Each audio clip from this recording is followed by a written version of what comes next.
नमस्कार, मी किरण. मनशांती फाउंडेशन नाशिक या ठिकाणी माझा चालक मनोज याला दारूचं व्यसन होतं, ते सोडण्यासाठी आम्ही या ठिकाणी त्याचं ॲडमिशन केलं.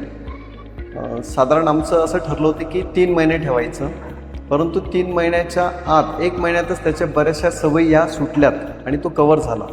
आणि इथं ज्या मॅडम आहेत, धारीवाल मॅडम आणि त्यांचे वडील, ते पण डॉक्टर आहेत.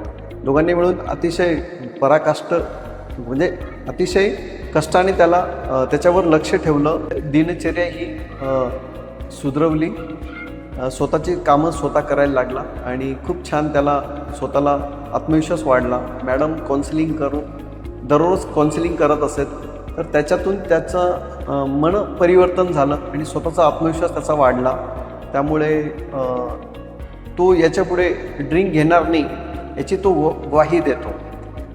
आणि जर कोणी अजून आपले नातेवाईक, मित्र, परिवारामध्ये जर कोणी व्यसनाधीन झालेले असतील आणि जर त्यांना त्यांचं आयुष्य पुन्हा पूर्ववत आणायचं असेल, तर कृपया मनशांती फाउंडेशन यांच्याशी संपर्क करा.